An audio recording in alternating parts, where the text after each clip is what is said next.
नमस्कार साथियों, आप सभी का स्वागत है आपके अपने YouTube चैनल पर।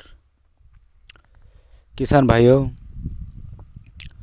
मंडी में दीपावली का अवकाश 3 तारीख से शुरू हो जाएगा। कई मंडियों में तो आज से ही यानी 1 अक्टूबर से ही अवकाश की शुरुआत हो चुकी है। तो ऐसे में हमें बिल्कुल भी निराश नहीं होना है कि हमारी फसल अब 9 दिन बाद बिकेगी तो क्या भाव आएगा। 9 दिन तक हम फसल को लेकर बैठे रहेंगे तो क्या होगा, पता नहीं नया मुहूर्त कितने में खुलेगा। तो किसान साथियों, किसानों की किस्मत कोई व्यापारी नहीं लिखता है, ये बात आप ध्यान रखिए। किसानों की किस्मत वो ईश्वर रखता है, वो अल्लाह रखता है, वो गॉड रखता है। ईश्वर की किस्मत के आगे किसी का नहीं। जितना हमने मेहनत किया है उतना हमें उसका लाभ मिलेगा और अवश्य मिलेगा। और इसकी गारंटी ये है कि आप मंडी में ही देख लीजिए, एक ही क्वालिटी की सोयाबीन कम ज़्यादा रेट में बिकती है। और क्यों बिकती है?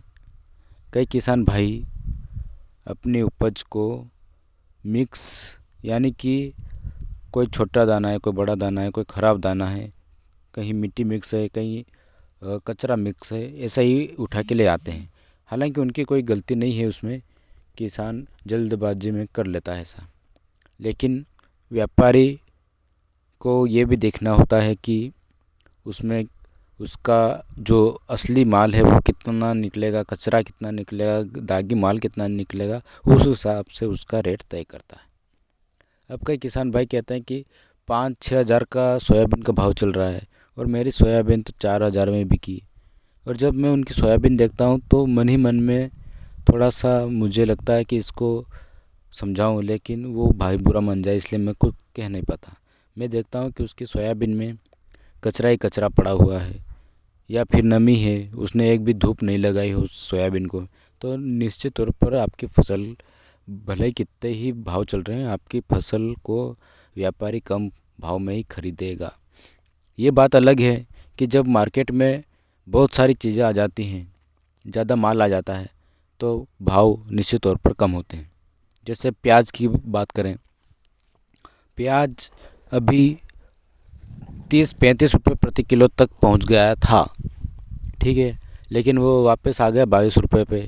और अब किसान भाइयों को चिंता सता रही है कि ये और नीचे ना आ जाए, ताकि उनकी जो है परेशानी का सबब न बने प्याज। लेकिन प्याज के दो पहलू हैं भाई साहब। एक तो ये कि प्याज सरकार बनाता भी है और सरकार गिराता भी है, ठीक है। अब प्याज के भाव ज़्यादा हो गए, जो मिडिल क्लास के लोग जो शहर में बैठे हैं, दिल्ली में हैं, बॉम्बे में हैं, उनको बस बाज़ार जाना है और प्याज खरीदना है। उनको जब 100 रुपये प्रति किलो प्याज हो जाएगा तो वो विरोध करेंगे किनका? उनके क्षेत्र के नेताओं का। अब वो नेता लोग क्या करेंगे, ये आपको पता ही है कि वो एक दूसरे पर आरोप प्रत्यारोप लगाएंगे कि सरकार से कहेंगे कि इसका रेट कम करो, रेट कम करो। जबकि किसान 100 रुपये में प्रति किलो जब प्याज होता है तो बहुत खुश हो जाता है कि चलो अब तो माला माल हो जाएंगे। लेकिन वहीं जो करोड़ों रुपए, लाखों रुपए महीने साल के कमाते हैं, वो लोग 100 रुपये प्रति किलो में भी थक जाते हैं और कहते हैं कि भैया 100 रुपये प्रति किलो प्याज नहीं खा पाएंगे। तो ऐसी उठक पटक चलती रहती है किसान भाइयों। क्या करें, ज़िंदगी है और ईश्वर ने जो चाहा वो तो होगा ही होगा। अब इनके दिन चल रहे तो इनके दिन चलने दो, कभी न कभी किसानों का भी दिन आएगा। और किसान आंदोलन की बात तो मैं इस वीडियो में बिल्कुल भी नहीं करना चाहूँगा, माफ़ी चाहता हूँ आपसे। कई किसान भाई मुझसे पर्सनली मैसेज करके पूछते रहते हैं कि इसके बारे में राय दो, तो उसके लिए मैं आपसे एक अलग वीडियो बता दूंगा, क्योंकि यहाँ पर जो मुद्दा है वो उससे भटकना नहीं है। उस मुद्दे पर भी हम अगले वीडियो में ज़रूर आएंगे। लेकिन आज का मुद्दा है कि भाव कम ज़्यादा होते क्यों हैं और इसके जिम्मेदार कौन कौन हैं। तो एक तो पहला तो यही हो गया कि व्यापारी भी इसके बहुत बड़े जिम्मेदार हैं। दूसरा अपन किसान, और बुरा मत मानना भाई, मैं खुद किसान हुआ, आप मेरे घर आके देख लेना, मेरे 15 बीघा ज़मीन है और मैं उस पर खेती करता हूँ। हम 2 भाई हैं, खेती करते हैं। लेकिन मैं किसानों को भी इसलिए टारगेट कर रहा हूँ कि हाँ, मैं एक किसान हूँ, मैं जानता हूँ कि मैं अपनी फसल को किस तरह से ले गया था और भाव कम मिले थे। जबकि उस समय पर 11,000 से 10,000 रुपये सोयाबीन चल रही थी, लेकिन हम बिना ग्रेडिंग किए ही ले गए थे, तो हमारे सोयाबीन सिर्फ 9,000 रुपये में बिकी थी। इस वजह से मैं आपसे कह रहा हूँ, मैं सभी किसानों को नहीं कह रहा हूँ कि आप अपना माल साफ नहीं कर रखते। मैं सिर्फ उन किसान मित्रों को कहना चाहता हूँ, और मैं उनसे कोई बुरी बात भी नहीं कह रहा हूँ, मैं उनके भले के लिए कह रहा हूँ कि अगर आप अपना भाव बढ़ाना चाहते हैं फसल का, तो उसे इतना साफ रखिए कि जितनी मेहनत आपने खेत में की थी उतनी मेहनत आपको उसकी ग्रेडिंग करने में भी थोड़ी सी कर दीजिए, ताकि आपको भाव बहुत शानदार मिलेगा। और जहाँ तक बात है कि सब्जी भाजी वगैरह में बिल्कुल ही 5 रुपये 6 रुपये किलो में बिक रही है, तो इसका तो मैं आपसे एक ही बात कहना चाहता हूँ भाई साहब की सब्जी वो बोइए जो मार्केट में दिख ही नहीं रही हो, ठीक है, आपके क्षेत्र में दिख नहीं रही हो, और अधिक से अधिक कोशिश करें कि खुद ही बेचें, क्योंकि आज का ज़माना जो है बहुत ही एडवांस हो गया है। किसान को अब मार्केटिंग करना पड़ेगी, बाज़ार में उतरना ही पड़ेगा।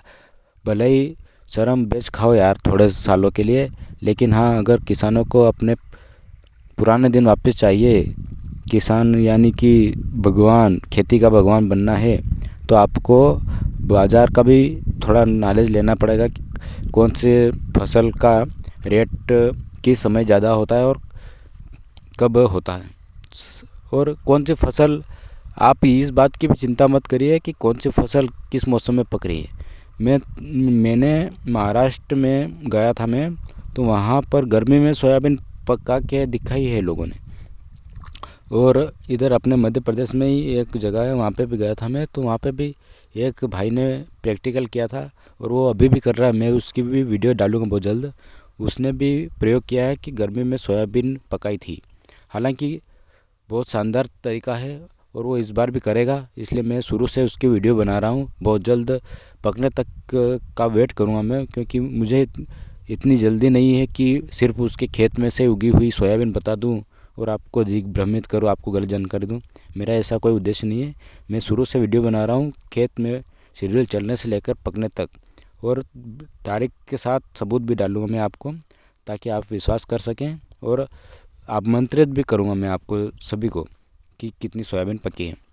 तो भाई साहब, ऐसा है गणित कि आप इन अवकाश के दिनों में काम पर लग जाइए, अपनी फसल को बिल्कुल इतना साफ कर दीजिए जैसा कि आप गहनों को रखते हैं तिजोरी में, पैसों को रखते हैं बटुए में, और अनाज को रखते हैं गोदामों में। बस इतना ही शानदार तरीके से उसको साफ कीजिए, अनाज में एक कचरा ना दिखे, एक दागी माल ना दिखे, फिर देखना आपको भाव कितने मिलते हैं। और प्याज का भी रख रखाव कीजिए, कूलर पंखे सब चला दीजिए, और बिल्कुल भी ख़राब होने से बचाइए उसको।